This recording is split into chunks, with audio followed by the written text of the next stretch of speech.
Hola, buenas tardes, bienvenidos a todos.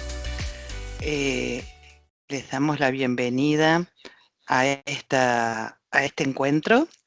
Eh, Tenemos muchos asistentes que están ingresando, así que damos un minutito más de espera. Aquí está en el chat está el área de comunicaciones dándoles la bienvenida. Y aquí está conectado el doctor Carlos Gustavo Mota, quien nos va a deleitar hoy con su exposición, y nos acompaña la directora de la maestría en psicoanálisis, la doctora Mabel Levato, quien dirige la carrera de la maestría en modalidad virtual, que va a iniciarse con mucha fuerza y con mucho entusiasmo en Ujú. este segundo cuatrimestre del año 2024. Así que para nosotros es realmente una gran alegría poder estar conectados con ustedes para este encuentro en el marco de esta maestría, como para que algunas de las personas que no nos conocen y tengan la posibilidad de acercarse a la temática que nos convoca en relación al psicoanálisis, y específicamente en relación a la temática que hoy nos va a exponer el doctor Carlos Mota. Bueno, veo que sigue ingresando gente, pero mientras va ingresando, si querés, Mabel, te doy la palabra para que des la bienvenida, y después le damos paso a Carlos para que puedan Bueno, buenas noches. comenzar su exposición. Muchas gracias, Laura. Bueno, Laura es la decana de la Facultad de Ciencias Psicológicas para la gente que está entrando y no lo conoce, no la conoce. Bueno, quería comentarles que comienza de modo virtual la maestría en el 12 de agosto, comienza. eh, con las materias que, si a ustedes les interesa verlo, están todas en la web, en la maestría, ponen maestría en psicoanálisis en la Universidad de Kennedy, y allí están todas las materias, que son las mismas de la maestría intensiva, los conceptos fundamentales, siempre freudianos y lacanianos, teoría de las neurosis, la psicosis, de la perversión. Tenemos topología, bueno, antropología, lingüística, conceptos fundamentales, ya digo, de Freud y Lacan, sexualidad femenina, síntoma, angustia y fantasma, etcétera, etcétera, etcétera. Metodología desde ya y taller de tesis. Son 19 materias, 2 años es la cursada, y bueno, tiene la particularidad de que van a tener las clases eh, organizadas como para que queden grabadas, si no las pueden escuchar directamente online, y también van a tener cuestiones subidas, textos y demás para trabajar, y vamos a estar los profesores que la vamos a dictar, todos, cada uno en su materia, bueno, con mucho entusiasmo, como siempre. Todos, para nosotros también es nueva esta modalidad, pero no la maestría que tiene ya 24, 25 años, ¿no, Laura? Así que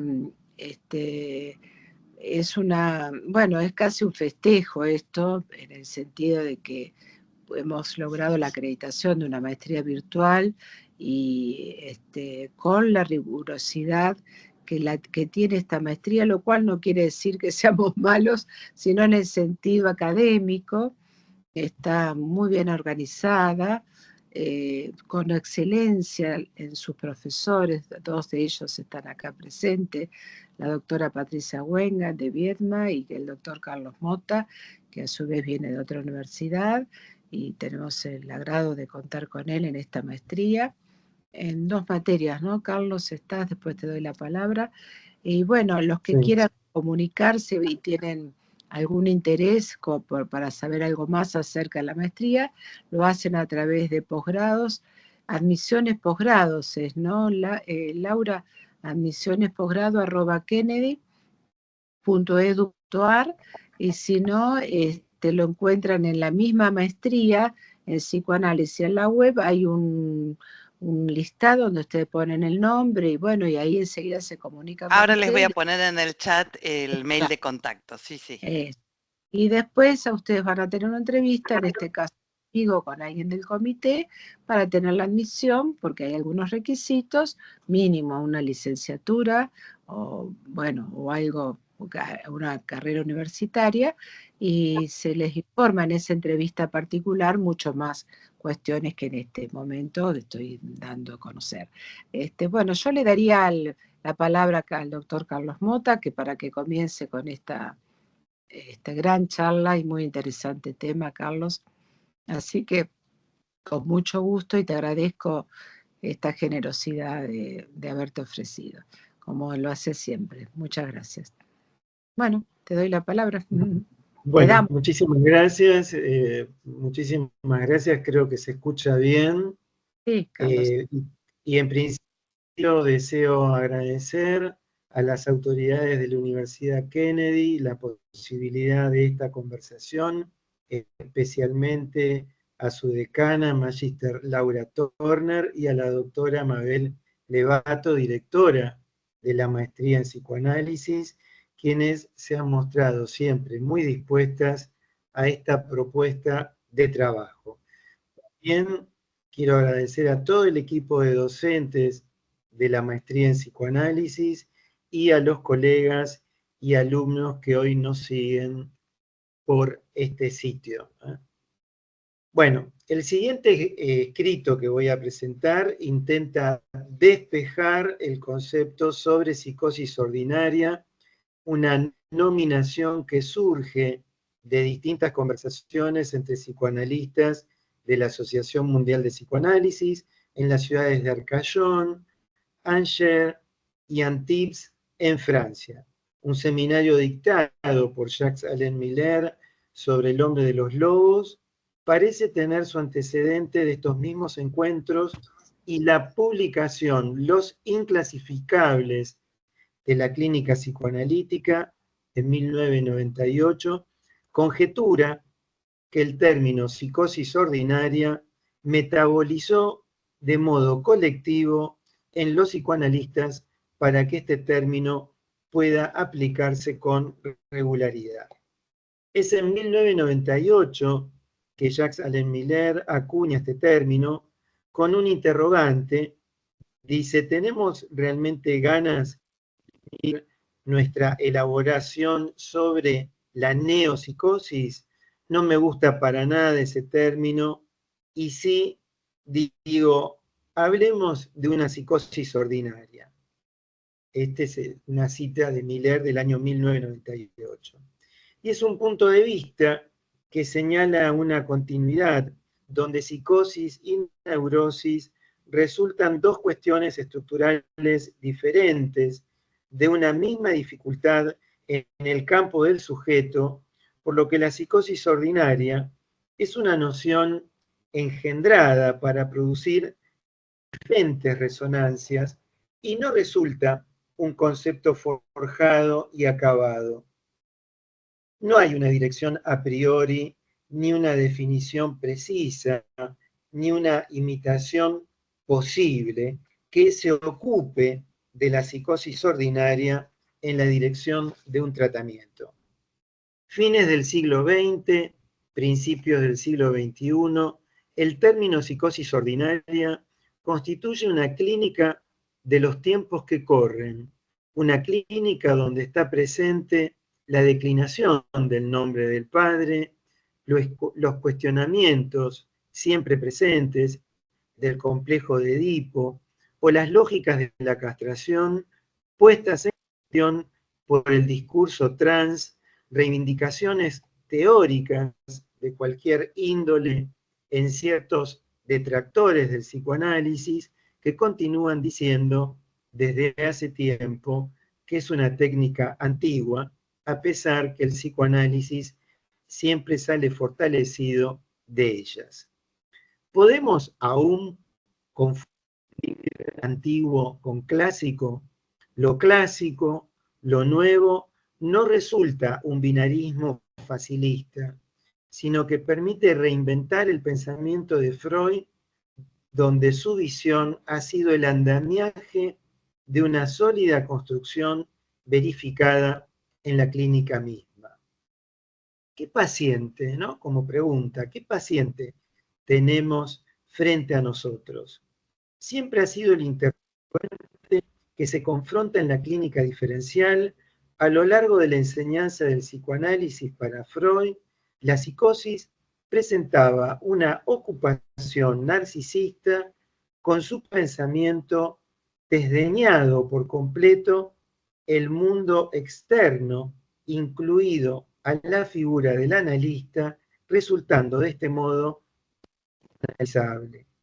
Para Melanie Klein, la psicosis constituye una virtualidad inherente a cada uno y sustentó una concepción del narcisismo diferente, ajustándose a las relaciones objetales, características que incluían el sadismo, y confirmaba las especificaciones de Abraham sobre los puntos de fijación en la psicosis. Cuando Klein habló de fases psicóticas en los niños, se la acusó de sostener que todos los niños eran psicóticos. Sin embargo, Klein mencionaba específicamente que los niños aquejados de esquizofrenia infantil se encuentran dominados por impulsos sádicos, advirtiendo que de esta manera solo describía puntos de fijación para la psicosis, que resultan de palabras que se transforman en fantasías agresivas cruciales que atentan contra el orden simbólico. Helen Deutsch hablaba de las personalidades como sí, clasificación que no tuvo mucho eco en la comunidad analítica. A partir de 1952, y con un trabajo de Robert Knight, se impuso en Estados Unidos y luego en el resto del mundo el paciente llamado fronterizo, es decir, a medio camino entre la psicosis y neurosis. Para Otto Kemper, el fronterizo no es un comodín donde van a parar los casos de diagnóstico impreciso, sino una entidad con derecho propio. Y por ello lo llama organización fronteriza de la personalidad, donde existe un predominio de mecanismos de defensa basados en la disociación, conservando la realidad, pero con una elevada propensión al acting out. Jean-Luc Donnet y André Green describieron como concepto la psicosis blanca, donde la psicosis se manifestaba en germen con una potencialidad desbordante y de este modo se oscilaba entre un síndrome y una estructura. El discurso médico en 2013 y en relación al manual de trastornos mentales DSM-5 propuso el término de psicosis atenuada, caracterizándola por la presencia al menos de uno de los tres siguientes síntomas: delirio, alucinaciones, desorganización del discurso, y sin alteración de la capacidad de discernir la realidad. Lacan, en su escrito acerca de la causalidad psíquica, expresa: no se vuelve loco el que quiere, frase que provoca un recorrido a lo largo de su transmisión en cuanto a los conceptos teóricos verificados en la clínica. Aquel escrito fue pronunciado por Lacan el 22 de septiembre de 1946 como contribución a las jornadas psiquiátricas llevadas en una ciudad francesa, en Bonneval. Allí el médico psiquiatra Henry E. había puesto en el orden del día el tema de la psicogénesis, por lo que Lacan realizó una profunda crítica sobre la teoría organicista de la locura. Cuando se tiene en cuenta la primera enseñanza de Lacan, la perspectiva de la orientación clínica es la posición subjetiva en relación al otro. Existe otro del otro, y este es el significante nombre del Padre. A ello se le agrega a la psicosis el concepto de forclusión restringida al significante. En los años 60, Lacan formula que no hay otro del otro y que la forclusión es generalizada. La llamada última enseñanza de Lacan se apunta a la topología de los registros imaginario, simbólico, real, y en ese momento de su enseñanza, Lacan modifica la función de los tres registros. Lo imaginario da consistencia entre lo simbólico y lo real, y de este modo la psicosis se piensa como una dificultad con lo imaginario. A partir de estos argumentos surgen distintas cuestiones para aclarar, como por ejemplo el término escrito todo junto como la langue, que revela una importancia en la experiencia psicoanalítica. Luego aparecen otros términos que ustedes les deben ir resonando, como por ejemplo el término symptôme, que es un juego homófono de palabras del idioma francés entre síntoma, santo hombre y Santo Tomás de Aquino, que designa un cuarto redondel del nudo Borromeo. Pero volvamos al concepto de psicosis ordinaria. La psicosis ordinaria, entonces, no resulta una débil denominación, sino que verdaderamente se ajusta al tiempo del otro que no existe, donde la caída de los ideales provoca como resultados discursos que parecen orientarnos hacia diversos horizontes. Si buscamos otra definición, podemos afirmar que la psicosis ordinaria son casos en los que no ha habido desencadenamiento, porque hay una buena compensación, o porque se encuentran en tratamiento, porque han hallado un soporte. En un texto, Televisión, Jacques Lacan advertía de estos extravíos o precariedades que revelaban los umbrales del mundo contemporáneo. Estos signos de nuevas denominaciones sitúan al goce donde existe el predominio de lo imaginario, una pregnancia que se consolida en el uso cotidiano de las imágenes que van desde el simple engaño a los términos y usos de los que considera la llamada posverdad, neologismo que describe por definición una distorsión deliberada de una realidad en la que los hechos objetivos tienen menos influencia que las apelaciones a las emociones y a las creencias personales, con el fin de crear y modelar la opinión pública e influir en las actitudes sociales. En la psicosis ordinaria, los pacientes no se ocupan de encarnar la función de excepción que falta en la organización simbólica. De ahí es que la psicosis se denomina ordinaria, es decir, banal, como cualquier otro. Para Miller, la psicosis ordinaria no es un término rígido, y diferenciar ordinaria de extraordinario no tiene una función directa en la dirección de la cura, porque despeja que se puede interpretar la mortificación del neurótico en una relación de atemperar esa mortificación. No hay términos psicoanalíticos de la orientación lacaniana, sino que incluimos el goce como diferencia del deseo. El paso de la psicosis ordinaria a la psicosis manifiesta puede ser gradual. Es una cuestión de intensidad, una cuestión, como dice Miller, más o menos.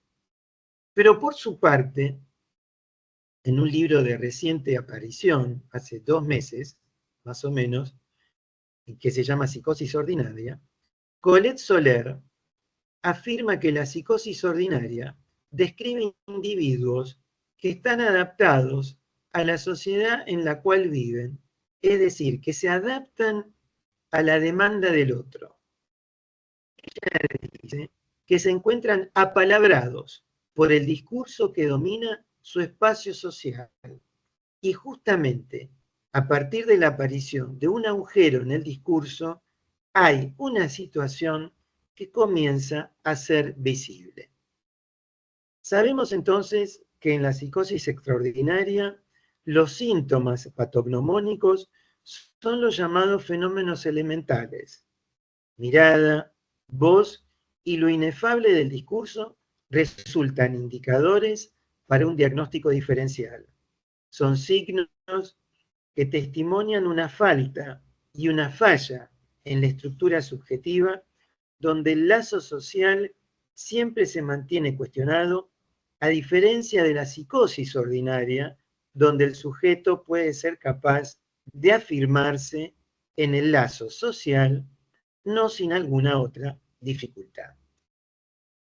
Para Jean-Claude Maleval, la oposición psicosis ordinaria, psicosis extraordinaria, no completa la clínica de la psicosis.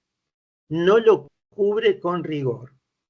Algunas esquizofrenias bien verificadas, dominadas por trastornos del lenguaje y o fenómenos hipocondríacos, pero no obstante compatibles con un funcionamiento social adaptado, no corresponde con claridad ni a la una ni a la otra.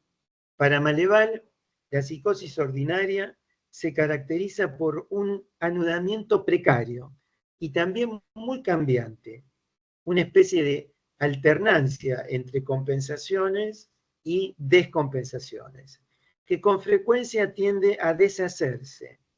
Hay una especie de difusión como algo en términos fronterizo, borderline, bipolar, que constituyen obstáculos específicos para la claridad conceptual aplicada en la clínica psicoanalítica de orientación lacaniana. Y entonces, con esta breve introducción, de alguna manera, voy a presentar un caso clínico, que también es breve, como para que podamos conversar sobre tanto la parte conceptual como la parte clínica. Un caso clínico en mi consultorio que muestra la dificultad diagnóstica, por un lado, desde el paciente mismo, hasta la imposibilidad de continuar, por otro lado, con el tratamiento que necesita. Se trata de un joven de 33 años que tuvo un episodio maníaco recitando poesías en la terraza de un edificio en Capital Federal.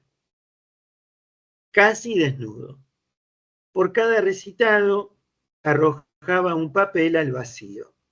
Nuevamente vemos cómo los vecinos intervienen llamando a sus padres, quienes rápidamente acuden y observan cómo su hijo está allí, gritando y gesticulando, mientras que recita poesías.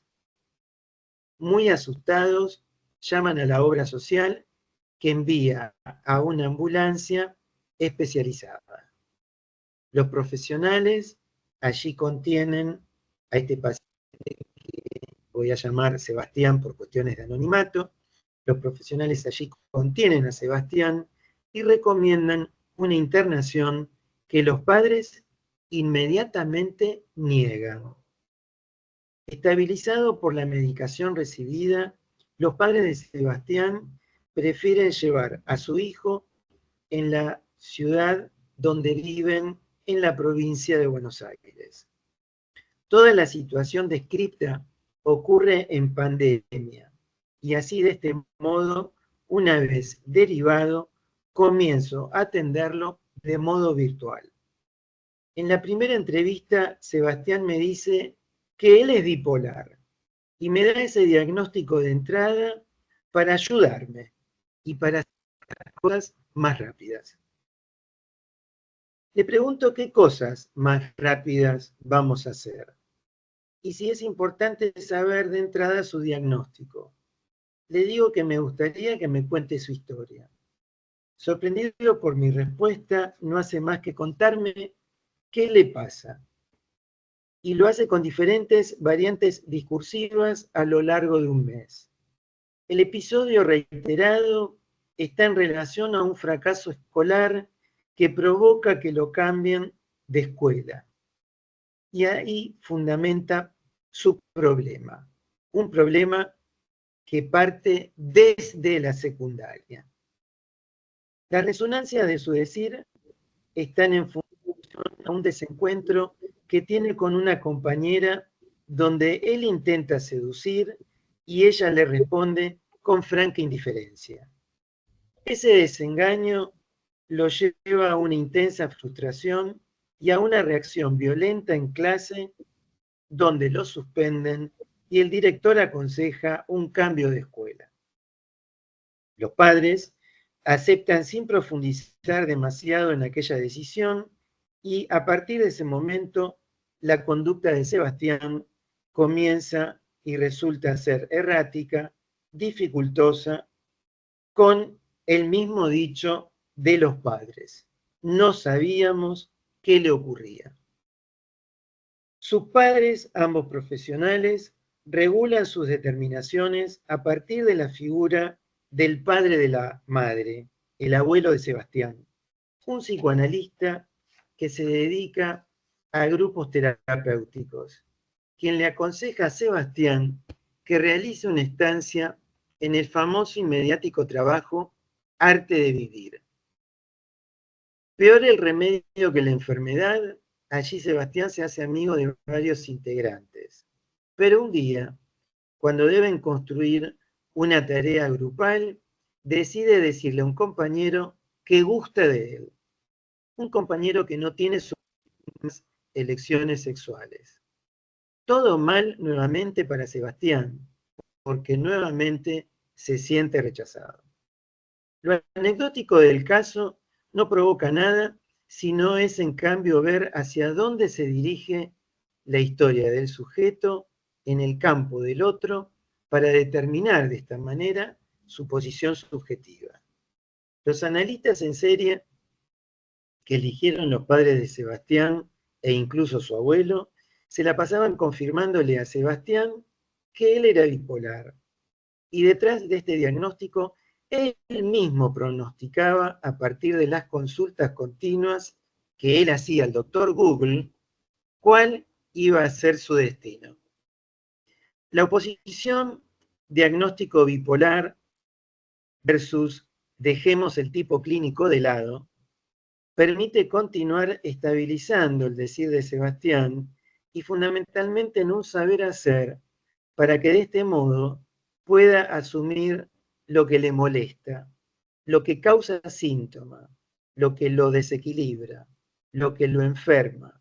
Y es muy probable que eso mismo esté en relación al encuentro sexual íntimo con el otro. Una intimidad que gracias a escuchar algo más del diagnóstico posibilitó una sorpresa de carácter decisivo. Al comenzar el tratamiento y durante varias semanas se sentía mal y afiebrado. El último terapeuta le decía que eso era típico de la bipolaridad. Era muy insistente al respecto y comencé a conjeturar que la poesía y las hojas que caían de la terraza eran una forma melancólica del amor, casi como deshojando una margarita. Me quiere mucho, poquito, nada. ¿Era un amor no correspondido? ¿O era otras clases de encuentro? Una sesión hablé de eso, porque desde mi cámara vi que su rostro estaba muy enrojecido, como manchado. Le dije que me parecía necesario que fuese a ver un médico. No sabía quién, él me responde. No importa, le digo, podés ir a ver a uno de mi confianza. Es el mismo médico que me dijo que Sebastián tenía una enfermedad de transmisión sexual. Bien, ahí empezó otra cuestión, donde la bipolaridad no tiene lugar y que la fragilidad o vulnerabilidad puede llegar a confirmar la psicosis ordinaria, lo endeble de la estructura. El tratamiento continuó luego de la pandemia. Se pudo construir una estabilización posible, una clase de anudamiento. Es un anudamiento no Borromeo, sino por empalme, que proporciona un modelo importante en la dirección de la cura en la psicosis ordinaria. Luego lo importante es el anudamiento propio de cada sujeto. Cada uno se enfrenta a la incompletud de la comunicación y cada uno se las arregla con su goce. Momento de concluir esta comunicación. He señalado cómo existen enfoques que siguen sendas modalidades de la praxis y que los psicoanalistas se afirman de acuerdo a la escuela donde transita su vida profesional que lo aloja y pertenece. Freud ha llamado comportamiento normal o sano al que reúne ciertos rasgos de dos reacciones. En la neurosis no se desmiente la realidad. En la psicosis se esfuerza continuamente en modificarla. Lacan llevó esta diferencia a sostener el lazo social en la neurosis y un fuera del lazo social en la psicosis. Variedad fundamental para ser aplicada en el inicio de cualquier tratamiento posible y de este modo orientarnos en la dirección de una cura factible y con las herramientas específicas que el psicoanálisis nos brinda, para luego poder determinar y ajustar en todo caso el concepto de psicosis ordinaria en la lógica del caso por caso, del uno por uno, de la singularidad, lejos de nominalismos que pueden obturar nuestra escucha en la palabra del analizante, que realmente es la brújula rectora del itinerario de esa ficción. La clínica de la psicosis ordinaria, más que cualquier otra, nos confronta con lo que significa el extravío del goce contemporáneo. Y el analista está siempre allí presente para transmitir un saber hacer con eso algo, y en función de las vacilaciones que la teoría psicoanalítica aún hoy presenta. Bueno, acá culmino, así podemos conversar. Bueno, Carlos, perdón, Laura, si tomo la palabra, pero quería hacerle una pregunta teórica que me quedó,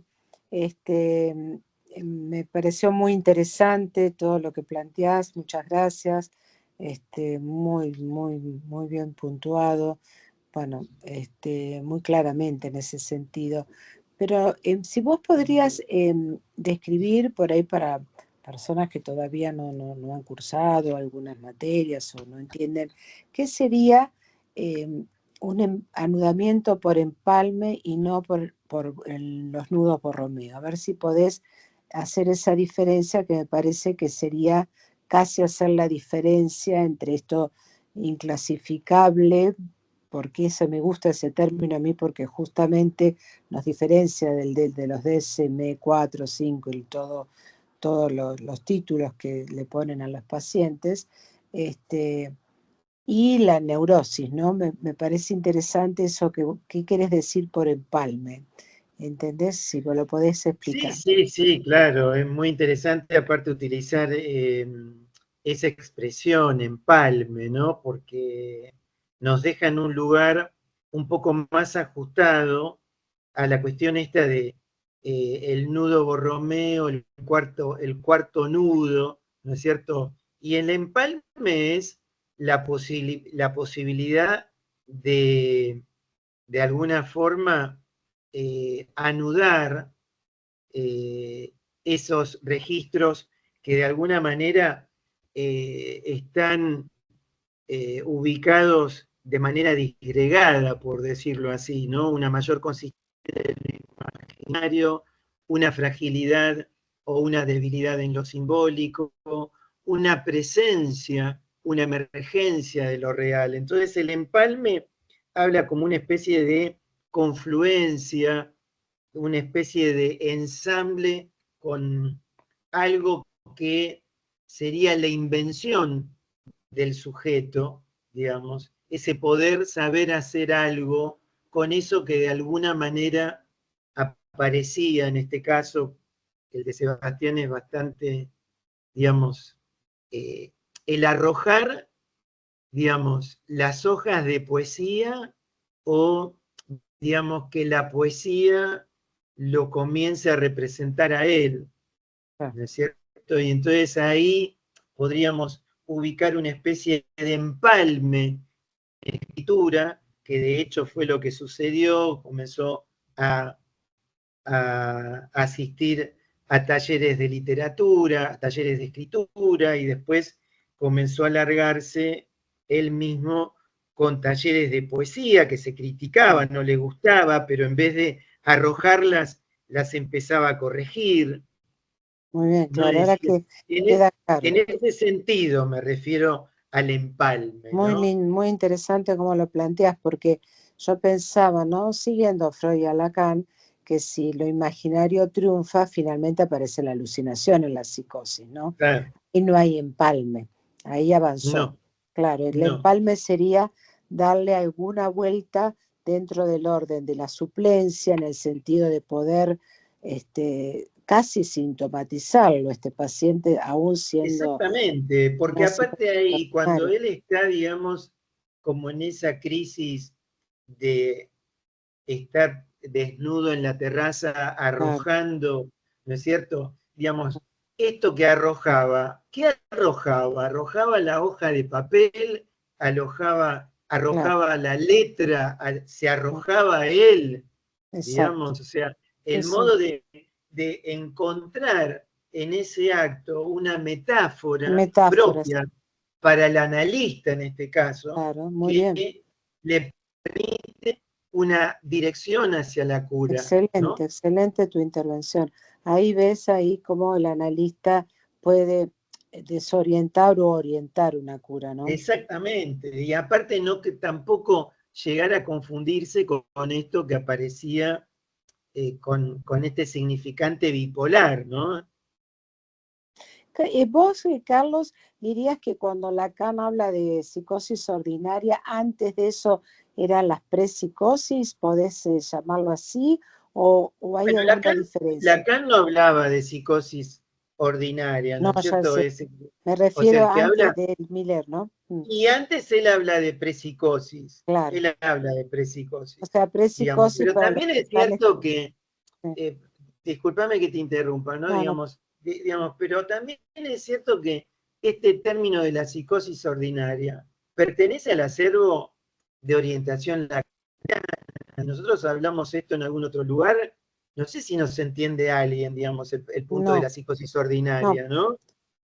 Por eso me parece muy interesante, porque por más que sea de la orientación lacaniana, que quiere decir, Carlos, con esto que está orientado desde un autor que es Miller, que es la que sigue la orientación lacaniana, que es quien Lacan delegó la enseñanza de sus seminarios y la traducción, etcétera, etcétera.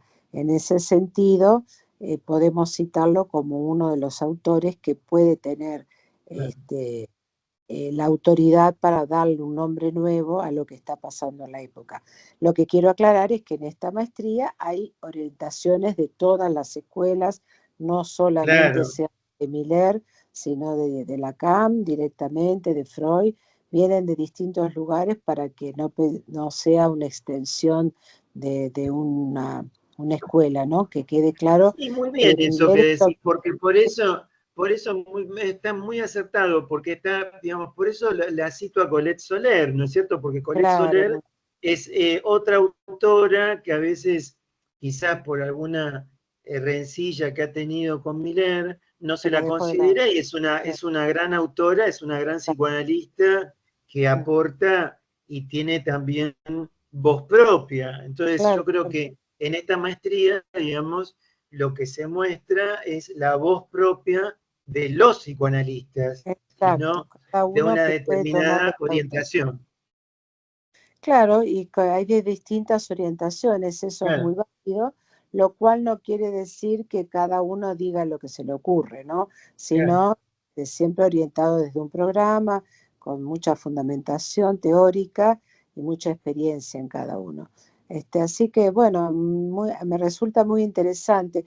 Pensaba, Carlos, no sé si hay alguna pregunta, alguien esperando, perdón, por ahí tomé mucho la palabra y hay alguien que quiere preguntar. Sí, no, hago esta última intervención y después dejo al público.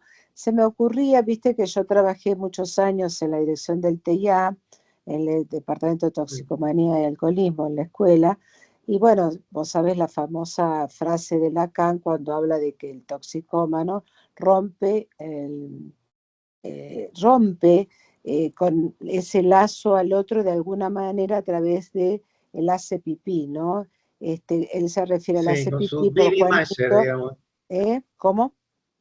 Con su Vivi Masher, digamos, Claro, el alemán, exactamente, claro. pero tiene algo que ver con esto, porque sería como un momento de cierta locura, como se pudo ver en ese momento en el TEA, como un rechazo al inconsciente, como un rechazo al otro, ¿no? Por esta cuestión que también podríamos decir que hay sujetos, desde ya que ninguna adicción entra en una sola estructura, puede ser adicto un psicótico, o en este caso una psicosis ordinaria, una neurosis o una perversión.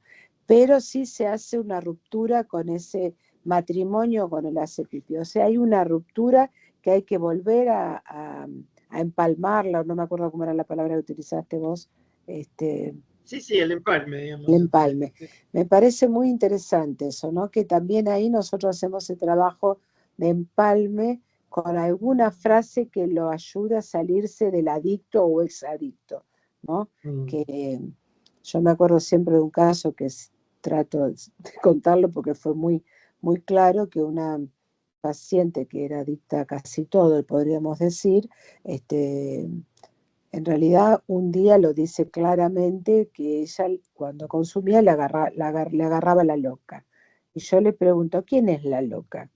Y me dice claramente mi mamá, que hacía esos ataques, pero sin consumir. Y a partir de ahí empezamos a trabajar el rechazo a lo femenino, el rechazo a esa madre, y dejó de ser por añadidura, como dice Freud, como consecuencia una adicta. Por eso no hay nombres. A mí me interesa mucho lo de lo inclasificable, porque esto de no es adicta, el tema es que estaba pegada a la loca, que es diferente, estaba consumida por la loca. ¿Mm? Entonces, esa es la particularidad de cada analista, está en la escucha, que no sea en la clasificación, porque cuando alguien te dice, soy bipolar, ¿y qué hacemos con eso? Si no lo escuchamos, claro. Claro. Como dice Byung-Chul Han, no se trata de oír, se trata de escuchar, ¿no? Claro.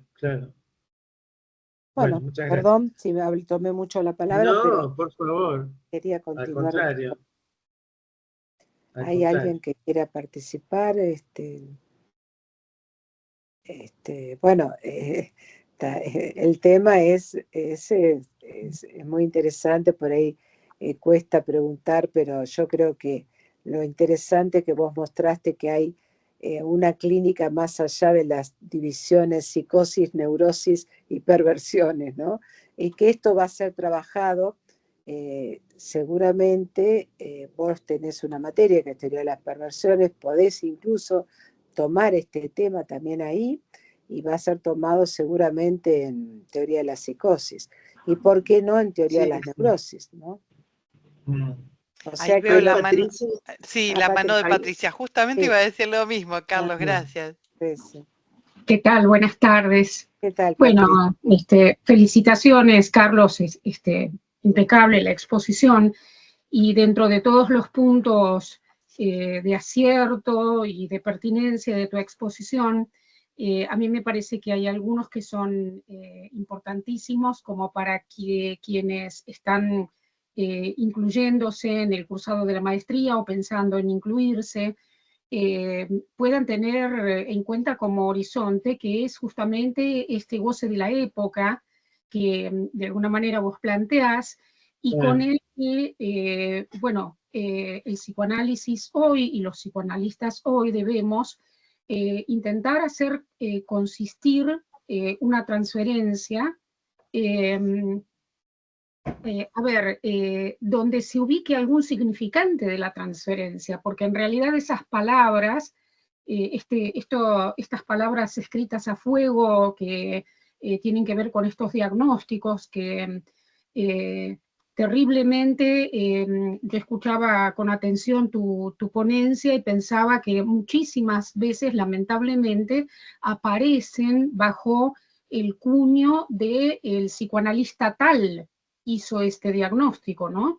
Claro. O sea, van quedando no ya por fuera del psicoanálisis, sí quedan por fuera del psicoanálisis, pero me estoy refiriendo a que vienen bajo, digamos, la impronta de yo consulté a un analista que me dijo qué, digamos, ¿no? Y que en lugar, digamos, de ubicar un significante que provoque ese tocar al sujeto, lo termina, digamos, abrochando como un objeto más, digamos, de la góndola de los padecimientos que ofrece el mercado, ¿no? Así que, bueno, me parece que hay una serie de aristas que tienen que ver con lo que vos traes respecto de lo que podríamos pensar es el cielo abierto de nuestra época, ¿no? Claro, muy bien, muy bien. Y aparte, gracias Patricia, y también creo que, digamos, se puede ubicar perfectamente esto que la llamó efecto del lenguaje, ¿no? Efecto del lenguaje como la idea de que el lenguaje termina siendo un instrumento, es un operador que opera sobre el ser viviente. Y entonces este ser viviente se encuentra hoy con una época donde la misma época también hace vacilar a la teoría.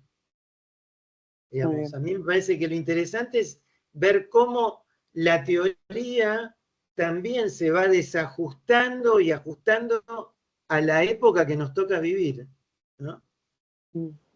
Tal cual. Y va intentando ponerla en jaque, ¿no? Claro. Y a mí me parecía recién cuando decías esto, que es importante retornar, por ejemplo, al seminario del acto psicoanalítico, donde Lacan se deshace en explicaciones respecto justamente que el acto proviene del lenguaje, digamos. Que no hay un acto que provenga de algún otro lugar. Luego hay que amacarse, digamos, con toda la cuestión de qué implica esto del lenguaje, ¿no? Pero, digamos, esto de poder volver a restituir algo en el orden de la cadena significante, a ese que viene y a nosotros mismos en nuestra práctica, ¿no? Claro. Muy bien. Sí, lo interesante es poder, como decía Patricia, ¿no? Que el psicoanálisis cambia en ese punto, no los conceptos, pero sí hay que ordenarlos de acuerdo al goce de la época particular, ¿no? Por algo Freud escribía el malestar en la cultura, y bueno, el malestar también va cambiando. Muy interesante que hayas traído hoy este autor para contarnos lo que él propuso como esta nominación de la época. Y bueno, en eso consiste también esta maestría, en traer novedades, no repetir siempre lo mismo, estar actualizado. Claro. Estar con la actualización quiere decir que los conceptos no es que cambian, pero sí se les da la vuelta necesaria para que, como dice Patricia, el paciente entre en transferencia. O sea, que pase de ser, como yo es que tengo la costumbre de llamarlos a estos síntomas de la época neurosis actuales, como la llamaba Freud, porque tiene un rechazo al otro. Vos también, Patricia. Claro, y hay que transformarlos en neurosis de transferencia. Sí, sí. Eso es todo un proceso que tiene mucho que ver con lo que Carlos dijo al principio, ¿no? Dejarlo hablar, no preguntar tanto, porque soy así, me nombraron así, y bueno, preguntarle, bueno, contame tu historia, o sea, habla, que ya tampoco te escucha la gente, ¿no? De la época del narcisismo. Así que es muy interesante. Esta maestría justamente va a dar cuenta de eso, de que si bien se van a aprender los conceptos porque es necesario la teoría, pero actualizados. Por eso la CONEU siempre nos exige en la acreditación los textos de los últimos textos que se van escribiendo en la época, ¿no? Bueno, Ahí justamente hablando de esto y escuchándolos, se me ocurrió poner a disposición de quienes están conectados el link del encuentro anterior de Neurosis y Época, en la cual la magíster María Cristina Garland desarrolló su exposición también muy interesante, vinculada sobre algunas de estas cuestiones y en relación también con los desarrollos que se harán propiamente durante la cursada de la maestría, así como Patricia y como Carlos y como Mabel. María Cristina también es docente de la maestría, entonces dejo ahí el link en el chat para que si alguien quiere acceder a ver esa conferencia, también van a tener disponibles posteriormente este encuentro, con lo cual podrán volver a visitarlo tantas veces como quieran e incluso compartirlo con otras personas a quienes les pueda interesar. Y también en el chat les puse el sitio web por si alguno quiere ingresar para ver más información acerca de la maestría, porque es una forma de facilitarles a ustedes el acceso a los espacios en los que nosotros transitamos. Quería poner este bocadillo porque justamente como estamos hablando de época, ¿no? Y también era pertinente la charla que había dado Sí, Cristina. Laura, Ahí tenemos la mano. Perdón, Sí. Laura, si tenés a mano, ¿te acordás que empezamos en abril o en mayo? Creo que en abril, la primera conferencia que abrimos, que también explicamos mucho cómo es esta maestría. Yo hablé Voy del a buscarla y les voy a poner ahí el link. Claro, el Ahí está. psicoanálisis hoy, ¿te acordás que también ahí Sí, se les voy a poner ahí el link en el chat. Ahí porque- está Claudio Valverde con la mano levantada, que nos acompañó en el encuentro anterior. También, ¿qué tal, Claudio? Bien, hola, ¿qué tal? ¿Me escuchan? Sí. Sí. Sí. Bien. No, nada, en realidad ya me acaba de contestar la decana Turner. Iba a preguntar si se iba a poder acceder. A ver, yo me recibí el 8 de marzo, mi TFI fue justamente fluctuaciones de la autoestima en organizaciones fronterizas desde la mirada psicoanalítica, por lo cual me interesaba muchísimo poder presenciar esta charla en su totalidad y no pude porque atendí mi primer paciente en estos últimos minutos y se me superpuso. Así que, bueno, lamento mucho no haber podido estar desde un principio y encantado si después mandan la manera de acceder a la grabación de este encuentro. Bueno, eso nomás. Muchas gracias. Así va a ser. Siempre las actividades que llevamos a cabo en la Facultad de Ciencias Psicológicas están disponibles después en la página web. Entrando en Kennedy, en unidades académicas, siempre en nuestra unidad académica está permanentemente actualizando actividades. Ahora estoy por poner en el chat también la conferencia de psicoanálisis que me mencionaste, Mabel. Ajá. Bueno, me parece que dado el tiempo ya va a ser 1 hora y media. Laura, no sé si alguien más está levantando la mano. Yo no los veo, ¿vos los ves? Para contestar, si no, podríamos ir terminando, ¿no? Bueno. Quedó claro que es admisiones posgrados, posgrado@kennedy.edu.ar. Lo que pasa es que cambio a También está ahí, también lo pusimos en el chat. también. Sí. Bueno. Sí, y aquí estoy poniendo entonces para que tengan disponible el link de la conferencia El psicoanálisis hoy, del 9 de mayo, o sea, para que ustedes vean cuán activa es la unidad académica en la cual está inserta la maestría y cómo la maestría permanentemente está generando posibilidades de encuentro, posibilidades de que cada uno de ustedes o con quienes ustedes estén vinculados puedan tener acceso a los docentes, a esta cosa, digamos, mediatizada por la tecnología, pero que no por eso hace una merma en la calidad de la posibilidad del encuentro y del intercambio, que siempre es apuntando a un crecimiento profesional, ¿no es cierto? Creo que poder expresar lo que Carlos, Patricia, Mabel, la directora y todos el cuerpo docente pone en este desarrollo, en este trabajo, en esta dedicación, con tanto compromiso para la formación de los nuevos profesionales o de los colegas, ¿no? En la profundización del psicoanálisis. Así que, por mi parte, Carlos, comparto la felicitación que te acercó Patricia y el agradecimiento, no solo por este encuentro, sino por toda tu gestión y tu participación y tu compromiso y tu don de gente, además de tu quehacer profesional, que siempre es bueno también destacar.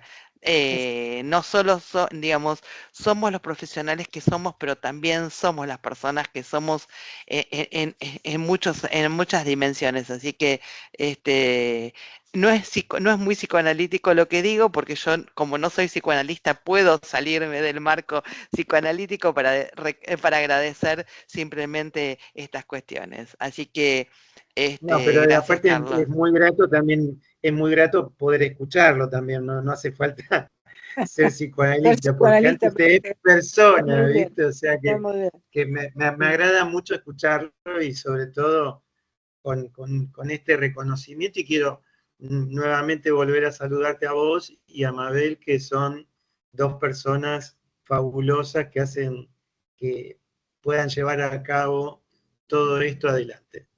Muchas Bueno, gracias a vos, muchas Carlos, gracias. por tu exposición, y quería aclarar, Laura, y con esto termino, que yo siempre digo que nosotros no tenemos alumnos, tenemos colegas en la maestría, ¿no? Así que vengan tranquilos, que serán tratados como tales, con mucho gusto, y siempre vamos a aprender de todo lo que ustedes también nos enseñen con sus investigaciones en las tesis. Así que Seguimos aprendiendo juntos. Exacto, tal cual. Ahí Bueno, el área de comunicaciones les colocó una pequeña encuesta. Si por favor pueden ser tan amables de entrar en el link y contestarla brevemente, a nosotros nos sirve de mucha utilidad porque nos da feedback acerca de por dónde vamos y por dónde seguimos, y algunas cuestiones que pueden ser de interés para acciones futuras. Exacto. Así que bueno, muchas muchísimas gracias. Les recuerdo que la maestría comienza el 12 de septiembre. De agosto. De agosto. Sí. Un mes para arriba. En septiembre pierden un mes. No. En agosto, sí. Bueno, muchas gracias a vemos. todos. Buenas noches. Hay tiempo hasta esa fecha para inscribirse. Eso quise decir. Hasta luego. Hasta luego. Muchas gracias. Hasta luego.